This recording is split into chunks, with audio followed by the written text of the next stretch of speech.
Radhe Shyam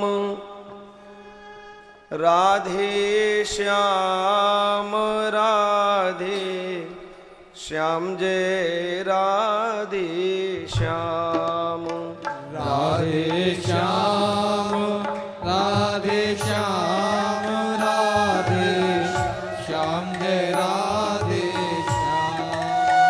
Sita Ram Sita Ram Sita Ram Jai Sita Ram Sita Ram Sita Ram Sita Ram Jai Sita